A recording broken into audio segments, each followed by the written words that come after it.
After 3 years of marriage, my husband had poor sperm quality and I couldn't get pregnant. Unable to withstand the persistent pleadings of my husband and mother-in-law, I underwent in vitro fertilization. I risked half of my life to give birth to twins, a boy and a girl, at the cost of being paralyzed from the waist down. And his repayment was to snatch away my dowry, give my children to his first love, and finally lock me inside the house and let me be burned to death alive. Reborn into this life, I decided to personally help my ex-husband and his first love get together. Scum men and scheming women deserve to be together forever. Sorry, the number you have dialed is busy now. I called Chester's phone several times in a row, but no one answered. The fire was getting fiercer and fiercer, with thick smoke billowing, stinging my eyes and making it difficult for me to breathe. I struggled with all my might to the front door. I touched the doorknob but couldn't open the door no matter what. The door was actually locked from the outside. Remembering that Chester suddenly said today that the weather was nice and he took my mother-in-law and the 2 kids to the amusement park, I understood that everything was premeditated. Before I could even feel regret, my consciousness was already fading away slowly.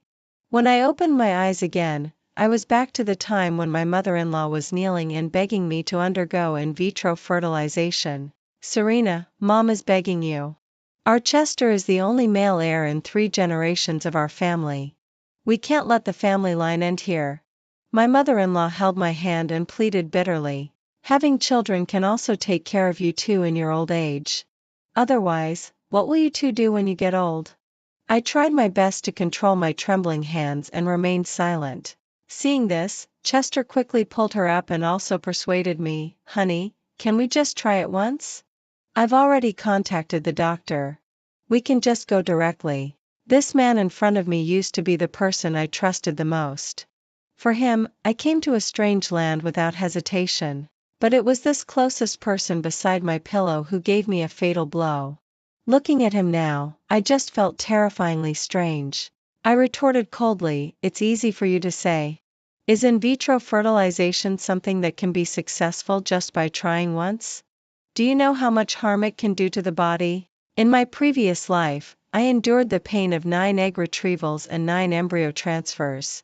Chester's sperm was too weak in activity. Each time, after finally getting the embryo transplanted, we always got the news of failure from the doctor. The long needles were inserted into my body again and again. There was hope time and time again, followed by disappointment. Only those who have truly experienced it know how hard it was. However, even after giving birth to his children at the cost of my life like this, I was finally abandoned. How difficult can in vitro fertilization be? Besides, no matter how hard it is, you have to have children. All women go through this. My mother-in-law said dismissively. Hearing this, Chester became even more self-righteous, as if he had found support. Look, Mom said it too. It's not difficult. Don't always listen to those messy experts on the internet talking nonsense.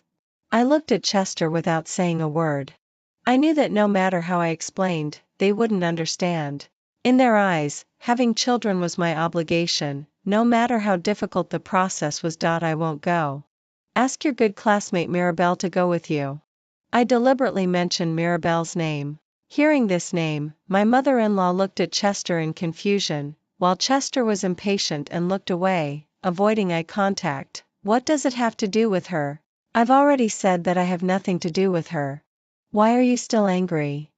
A few days ago, Chester went to a class reunion and didn't come back until early morning. I smelled a strong perfume on him and angrily questioned him. At first, Chester tried to argue. Finally, seeing that he couldn't fool me anymore, he explained that Mirabelle, his college classmate, had just come back from abroad and accidentally drank too much, so he helped her. I believed him in my previous life, but now it seems that they had started hooking up from that time. Serena, don't worry. Chester won't do anything to I'm sorry. You. Otherwise, I'll be the first one not to forgive him. My mother-in-law was still pretending to smooth things over. But in my previous life, you couldn't wait to get rid of me, a disabled burden, and welcome a new person. Chester wanted to say something more, but I interrupted him directly. Stop it. I won't go for in vitro fertilization. I have to go out for something. After saying that, I turned around and left, ignoring the two of them, too. Walking out of the house, I went to my best friend Lucy's place. In my previous life, it was she who found out that Chester was cheating and came to tell me very angrily, but by that time I was already paralyzed in bed. I wasn't really surprised. Since I was paralyzed in bed, Chester pretended to take care of me at first, but after a few days, he often didn't come home at night, citing overtime as an excuse. When he occasionally came home, he also had a strange perfume smell on him. He would quickly wash up and then fall asleep immediately. I had already seen his annoyance with me, a disabled person. My mother-in-law even rolled her eyes at home every day and cursed. In other families, it's the daughter-in-law who takes care of the mother-in-law. But look at me, I have to take care of you every day. But for the sake of the two young children, I endured all of this. Unexpectedly, Chester was still not satisfied and was so cruel as to kill me, a burden. I told her about Chester wanting me to go for in vitro fertilization. Lucy angrily slapped the table. What? How dare they make such a request? Do they know how much harm in vitro fertilization can do to your body? In the first year of our marriage, I couldn't get pregnant. Both Chester and his mother thought it was my problem. Before, they suspected that you couldn't have children. Now that it's his own problem, he still has the nerve to ask you to go for in vitro fertilization. My mother-in-law found some messy folk remedies from who knows where and made me drink Chinese herbal medicine, tonic soups, and even charmed water every day. Chester actually acquiesced to these things that had no scientific basis. But after struggling for a while, we still didn't get pregnant, so we had to go to the hospital for an examination. Finally, it was found that Chester's own sperm motility was too low. Only then did my mother-in-law restrain herself a little, but recently she started to urge me to go for in vitro fertilization again. I said calmly, "Don't worry." I didn't agree. Then I told Lucy about Mirabelle. Mirabelle is Chester's college classmate. She looks pure and lovely, and her voice is as gentle as water. However, her personality is not as simple as her appearance. She is good at dealing with among different male classmates and can always skillfully make those people like her and even fall in love with her. When we were in college, Mirabelle was it is generally acknowledged that as the campus belle in our department. She was always the center of attention wherever she went, and there was always a group of suitors around her. Chester was also one of her many suitors. They were ambiguous with each other for a while, but Mirabelle didn't agree to be with him in the end. Later, Mirabelle hooked up with a rich second-generation heir and then went abroad. Recently, I don't know why she suddenly said she was coming back and even organized a college reunion. Chester met her at the reunion and was said to have sent her home personally afterwards. Who would believe that there was nothing going on between them? These things were actually found out by Lucy in my previous life and then she told me. Lucy is an entertainment journalist, commonly known as a paparazzo. It's a piece of cake for her to dig up such things. Felix in the delivery room almost fainted from despair when he heard this.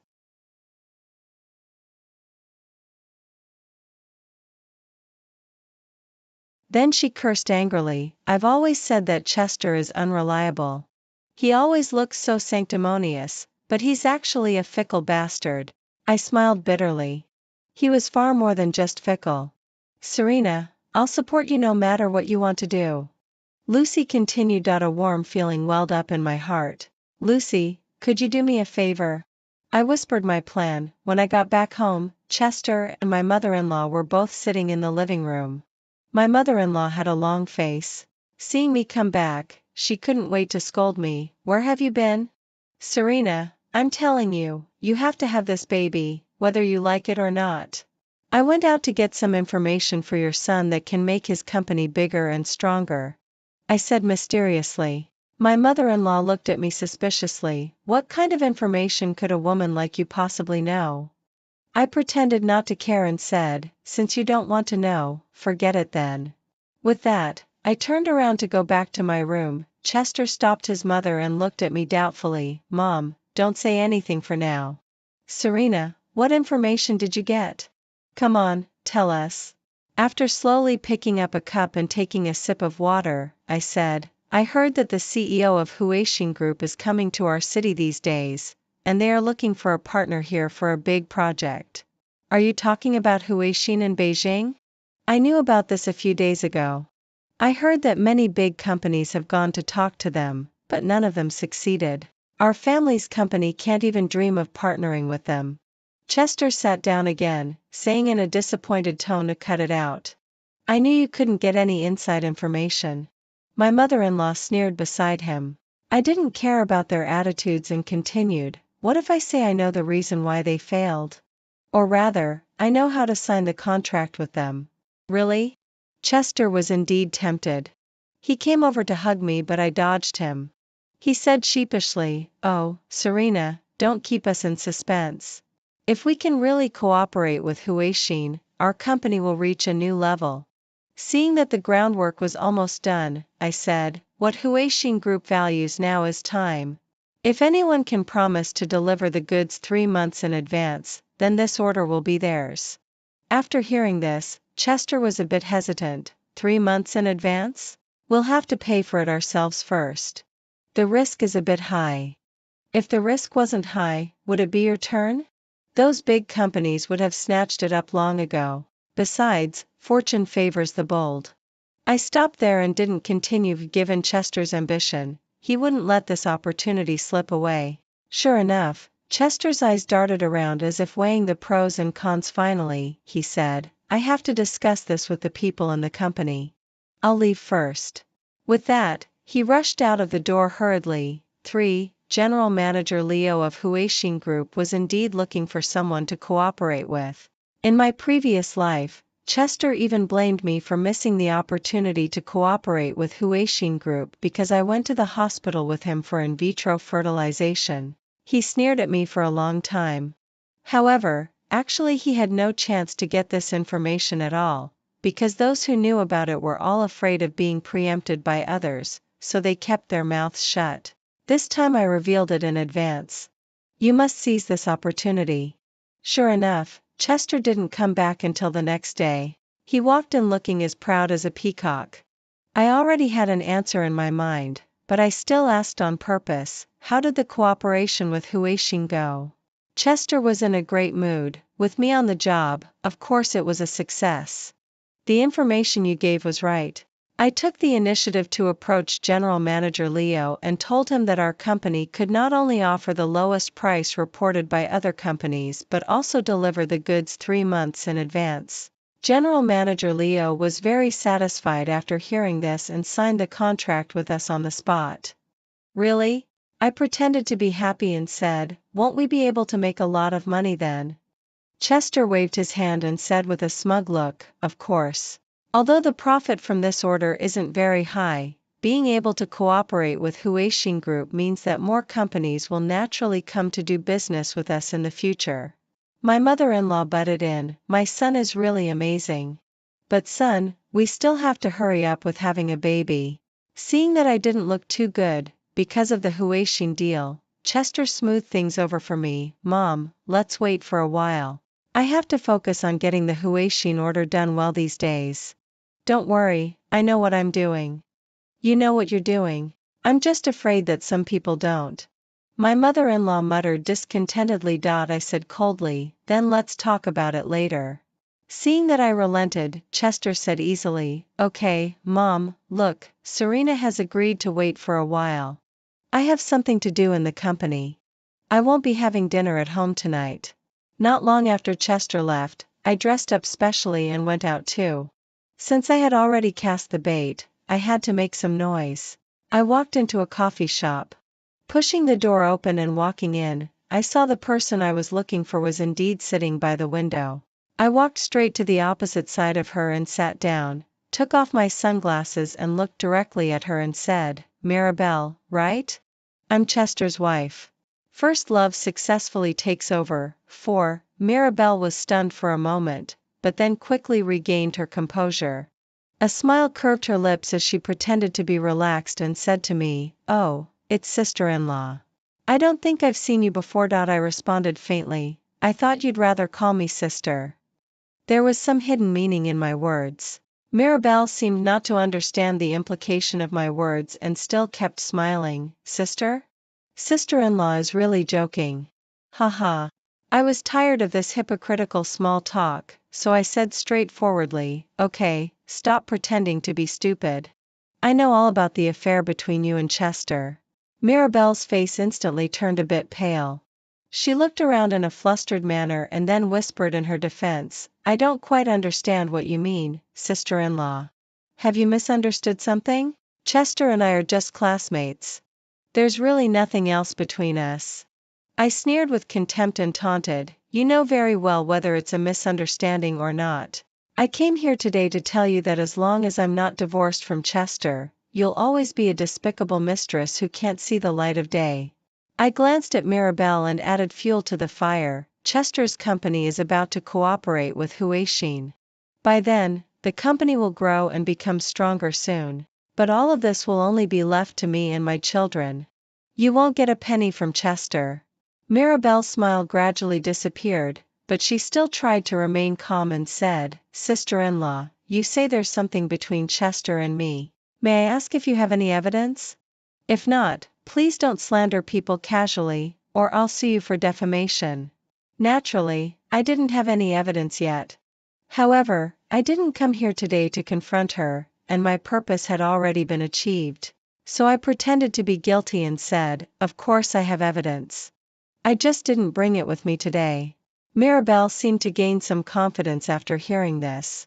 She straightened her back and said, Sister-in-law, I don't know where you heard those rumors from, but Chester and I are really innocent. If you still don't believe me, I can confront him face to face. Better do that. I said coldly and then got up and left. Mirabelle watched my receding figure and seemed to breathe a sigh of relief, but there were some complicated emotions in her eyes, as if she was thinking about something. A few days later, Chester rushed back home anxiously, looking worried as he said to me, Serena, how much money do you have left? We need to pay too much in advance for the Huaxin order. I've put all my money into it, but we're still short of 1 million. I said bluntly, don't you know if I have any money or not? What about the money your parents left you before? He seemed unwilling to give up and asked tentatively. I glared at him and said angrily, you're really forgetful. After we got married, you said you wanted to quit your job and start a business. I gave you all my dowry. My parents have cut off ties with me now. Where would I have any more money? My parents were rather traditional. They didn't want their daughter to marry far away. Moreover, they always thought that Chester was glib-tongued and not a man worthy of entrusting for a lifetime. But I was rebellious when I was young and was determined to marry Chester. Finally, they were so angry that they said they would cut off relations with me. But privately, they still left me a sum of money and a house. All that money had been taken by Chester to start his business, and he still didn't know about that house until now. Recalling my previous life, after I was paralyzed in bed, I had to sell that house to make ends meet. And after getting that money, Chester probably thought that I had been squeezed dry of my last bit of value, and not long after that, he laid his hands on me. At this moment, Chester was still anxiously muttering beside me, what should we do? The remaining money probably won't last until the early completion of the project. Then you should think about it yourself and see if there are any other people you can borrow money from. I pretended to remind him casually. Chester lowered his head and thought for a while, and then suddenly said he was going out for a while. I watched his departing figure quietly, thinking to myself that if I wasn't mistaken, he should be going to see Mirabelle now. 5. All along, Mirabelle had carefully crafted the image of a rich and beautiful girl, claiming that her parents ran several multinational companies with booming businesses. Since she usually spent money lavishly and wore all designer brands, everyone believed it to be true. However, when I saw the message sent by my best friend Lucy, I learned the truth. It turned out that Mirabelle's parents were just ordinary working-class people and didn't have any multinational enterprises at all. Most of the money Mirabelle spent extravagantly usually came from her admirers. I thought that Chester probably didn't know about this yet, so he was still eagerly going to Mirabelle to borrow money. I wonder if Mirabelle would lend him the money or not. I didn't have to wait too long. The next day, Chester called and said he had something to talk to me about and asked me to go home. When I got home, I found that Chester and his mother were both waiting in the living room. My mother-in-law had an arrogant look. Seeing me come back, she winked at Chester. Chester seemed a bit hesitant and said, "I went to see Mirabelle yesterday. Her family is very rich, so I wanted to borrow money from her to tide over the difficulties." She agreed. I said faintly, "It's good that she agreed. You should thank her well. But she has a condition." Chester looked at me and continued, "She wants me to marry her." "So?" I asked calmly. Chester went on, "Serena, I didn't expect her to make such a request either. But look, our company is already in a difficult situation now. If we can't borrow the money, we'll lose everything." My mother-in-law couldn't help but interrupt, "Serena, you know you should regret it now. You didn't go for in vitro fertilization when we asked you to. Look now. My son is so good and has a big company. There are plenty of people who want to marry him." I rolled my eyes and responded with disdain, "Divorce is fine, but I also have a condition. This house should belong to me." Before Chester could say anything, my mother-in-law jumped up, "You wish? This house belongs to my son. You're useless, can't have children, and can't even come up with any money, yet you still want the house." Chester remained silent, clearly acquiescing to what my mother-in-law had said. I sneered and said, "Think it through. Do you want this house or the company? It should be an easy choice, right?" Chester frowned and thought for a moment, then said helplessly, "Okay, the house is yours. Let's get the formalities done as soon as possible." My mother-in-law wanted to say something more, but Chester scolded her, "Mom, you don't understand. Just stop talking. As long as this business deal is successful in the end, we can buy back several houses by then." My mother-in-law had no choice but to glare at me fiercely and pretended to be relaxed as she said, "That's true. I heard that Mirabelle's family also has several companies. By then, they can have any house they want. Unlike some people who can't have children and don't have any money either." I was too lazy to argue with them and simply said, "Then I congratulate you in advance. I'll give you 3 days to move out. The sooner we get the formalities done, the better for everyone, right?" After saying that, I turned around and went straight back to my room. Let them keep dreaming of getting rich for a few more days. Chester's assets were probably all tied up in the project, so I only asked for this house, which was the only thing Chester could afford to give me now. 6. Chester was indeed in a hurry to get that money. He pulled some strings to jump the queue and said that we could go through the formalities in just 3 days, which actually suited me just fine. I arrived at the entrance of the Civil Affairs Bureau and happened to see Chester and Mirabelle walking over together. They had obviously dressed up deliberately. Especially Mirabelle, who was wearing a white dress as if she wanted to announce to the whole world that she was about to become a bride. I couldn't help but sneer, not sure whether it was because of Chester's shamelessness or Mirabelle's deliberate attempt to intimidate me. Chester glanced at Mirabelle and said to me with a hint of guilt, "Serena, we're in a bit of a rush, so?" "I'm sorry." Mirabelle also put on an act and said, "Sister Serena, I'm sorry. I really like Brother Chester." I jeered, "Oh, now you're calling me sister again? Weren't you swearing up and down the other day that you were just ordinary classmates? How ridiculous." Mirabelle dropped the pretense. She held Chester's arm and said triumphantly, "There's nothing I can do. Brother Chester's business is getting bigger and bigger, and naturally he needs a capable wife.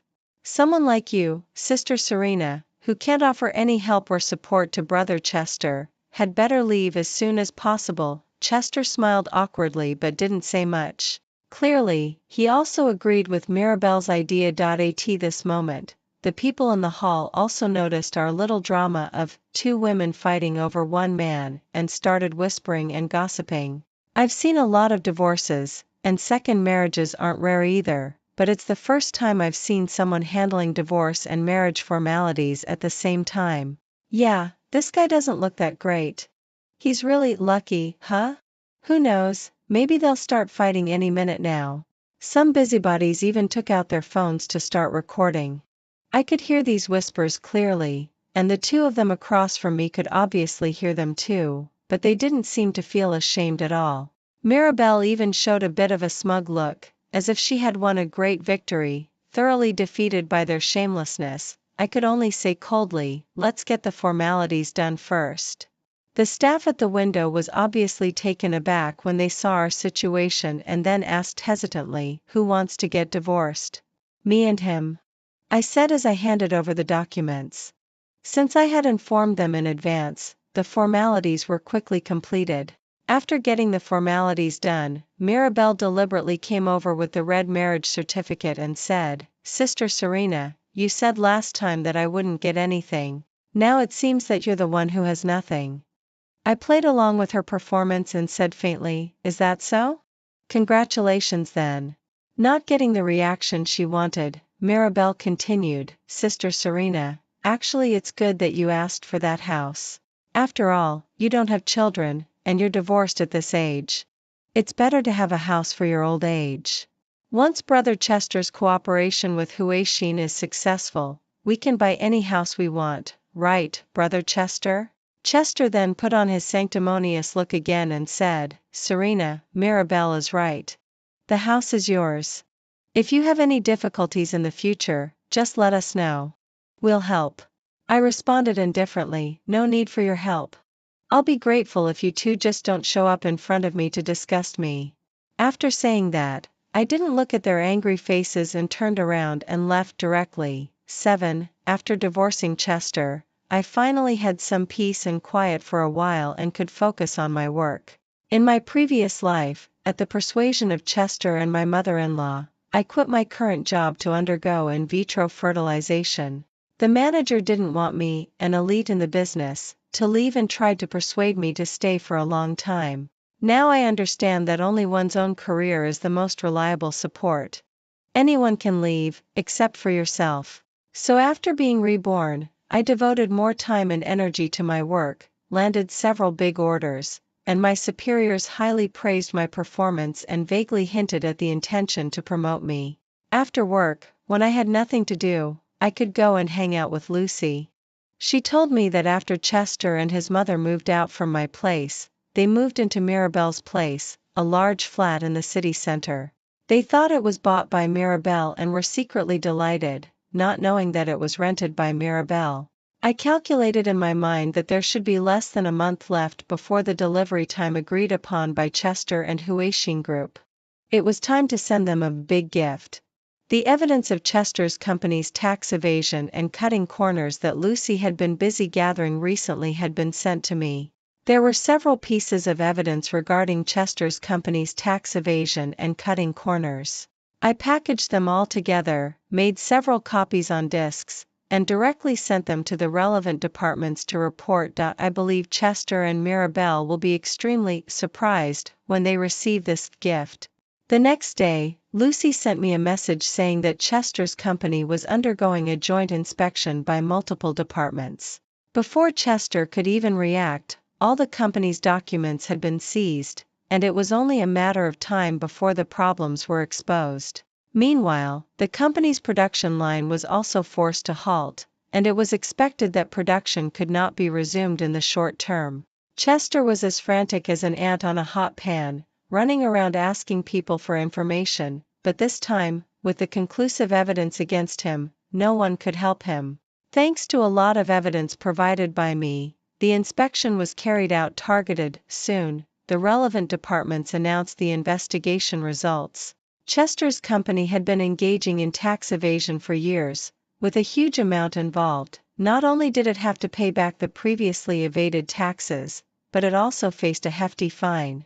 In addition, due to the problem of cutting corners in the production of products, the factory was ordered to suspend production for rectification for 3 months. Let alone suspending production for 3 months, according to the contract Chester signed with Huashin, he couldn't even deliver the goods if the production was halted for 3 days. Lucy also excitedly told me, "Serena, I'll show you something interesting. I have a friend who lives in the same community as Mirabelle." This is what she filmed this morning when she was watching the commotion. In the video, Chester, his mother, and Mirabelle were standing at the door, arguing heatedly. Mirabelle was throwing luggage out while scolding, "Chester, what did you say back then? You said your company could earn 10 million within a month. And what happened? Now you're going to go bankrupt." Chester's shirt buttons had been torn off. He was holding his mother and angrily responded, "Mirabelle, you still have the nerve to say that? Didn't you say your family owned several enterprises and you were a rich second-generation heir? And what happened? It was all a lie. That money was all you got from your admirers, and this house is rented." Mirabelle was not to be outdone and retorted, "Yes, it's rented. So get out, all of you. You're not welcome here. We'll get divorced tomorrow. Don't forget you still owe me 1 million. My mother-in-law, oh no, should be called Bertha now, rushed forward angrily, slapped Mirabelle across the face, and shouted loudly, "You shameless woman. It was you who forced my son to marry you back then, pestering him to take your money. Now that he's down on his luck, you want to run away? Dream on." Mirabelle covered her face, and tears streamed down immediately. She was usually only good at using the tactics of a scheming woman to seduce men, only capable of sweet talk. She had never experienced such rough treatment. Seeing this, Chester quickly grabbed his mother and whispered, "Mirabelle, we're all in the same boat now. Calm down." It was impossible for her to calm down. Mirabelle finally realized that she had been slapped. She angrily stepped forward and grabbed Bertha's hair, and the two of them started pulling at each other. But Mirabelle was pampered on a daily basis and was no match for Bertha. She was pinned to the ground after just a few tugs. Seeing that he couldn't pull them apart, Chester had no choice but to stand aside and watch. Fortunately, the police arrived soon. Otherwise, Mirabelle might have been beaten into the hospital. In the end, the police mediated the matter as a family dispute, and Chester and his mother continued to live in the house rented by Mirabelle. After watching the video, I didn't feel much turmoil in my heart. I just said faintly, "It's all because of money." When disaster strikes, husband and wife are like birds in the same forest, each flying to their own safety. Both Chester and Mirabelle are equally profit-oriented, so now they're just turning on each other. Lucy said with a hint of schadenfreude in her tone, "Yes." When Mirabelle saw that Chester seemed to be on the verge of great success, she couldn't wait to latch onto him. She borrowed a sum of money from who knows where to fill the gap for Chester. Now look, she's lost everything. Let's just wait and watch the show. Fortunately, you divorced him. Otherwise, with all the mess Chester is in now, he would surely expect you to clean up after him. 8. Lucy still underestimated how thick-skinned Chester was. One early morning, there was a knock on the door. I opened the door and saw Chester standing outside, looking tired, with an unshaved beard, looking haggard. When he saw me, he immediately put on a smiley face and said obsequiously, "Serena, how have you been lately?" I responded coldly, "Fine. I can eat and sleep well. It would be even better if I hadn't seen you now." Chester didn't seem to care about my sarcasm. He just smiled awkwardly and said, "I came here today because I really need to talk to you about something. Can I come in and talk?" "No need," I refused without hesitation. "If you have something to say, just say it here." Chester hung his head dejectedly, his voice trembling a bit. "Serena, I was deceived by Mirabelle. She's not a rich second-generation heir at all. Her family isn't that rich either. That house of hers is rented.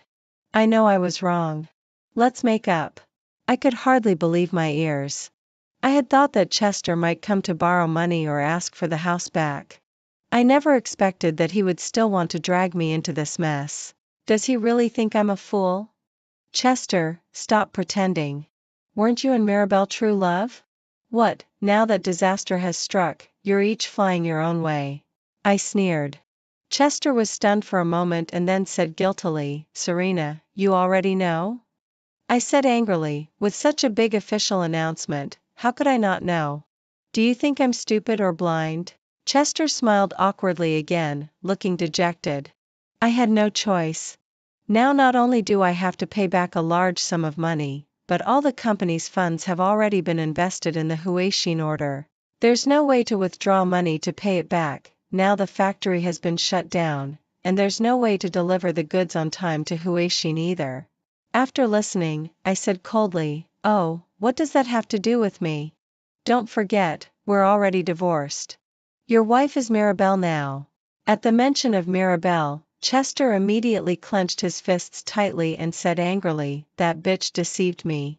Now that she sees I'm about to go bankrupt, she says she wants to divorce and even wants to kick me and my mother out." He then looked at me pitifully and said, "Huishin Group has called me several times these days, asking if I can't deliver the goods on time and threatening to hold me accountable for the breach of contract. I've been cornered by those shareholders and suppliers these days and have no way out." I said impatiently, "Well, I can't do anything about it either. I don't have any money either." Chester stared at me intently, as if trying to read something from my face. "Serena, look, this house was given to you by me back then. Why don't you sell it first to help me out of this emergency?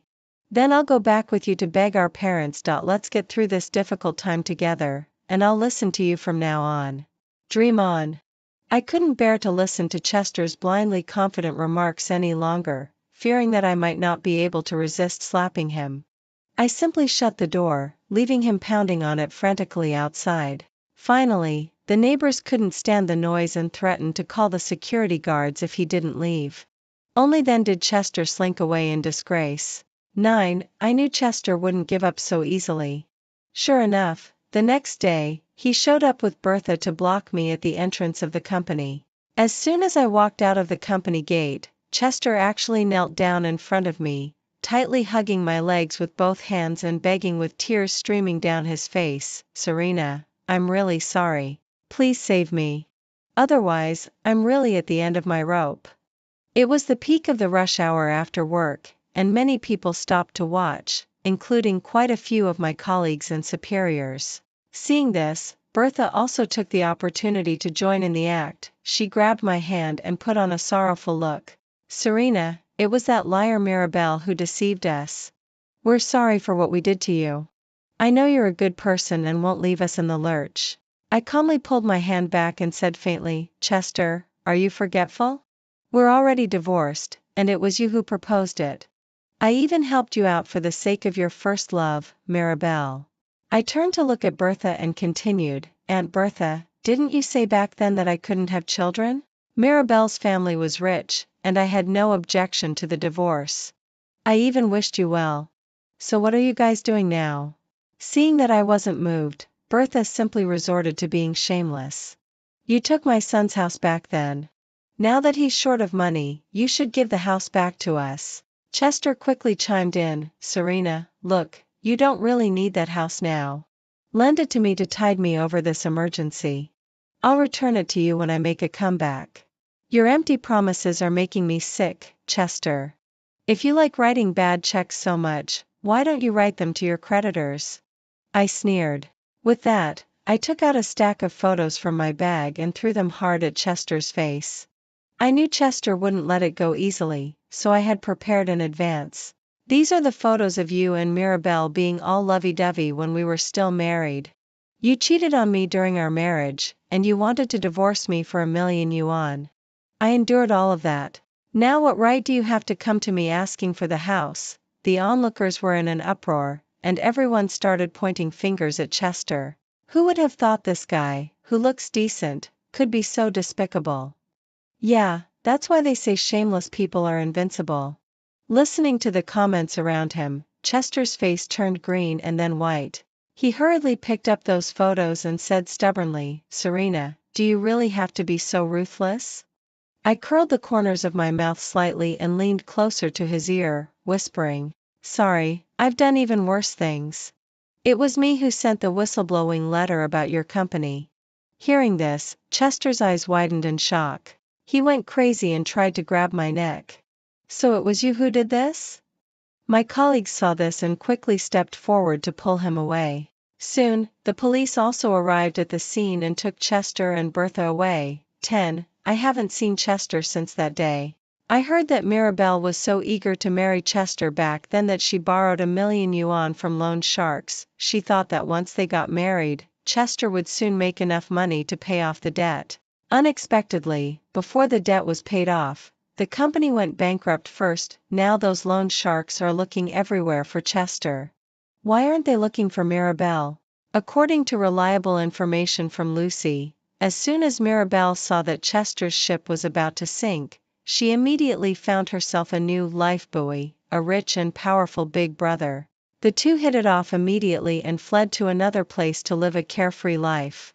Before leaving, she even specifically told those debt collectors, "Want your money? Go to Chester." Chester and Bertha are now hiding from the debt collectors of the loan sharks on one side, and also from the former partners and suppliers of the company on the other side. They are deeply in debt. They later went to that house to look for me again. Too bad, the house had already been sold by me. I'm now living in the house my parents gave me before. After the divorce, I got back in touch with my parents again. I failed to be a good daughter and take good care of them in my previous life. In this life, I must make up for it and not let them down again. My superior also sent me a message saying that I was asked to be the manager of the branch company in the neighboring city. The future will be better, right? The end.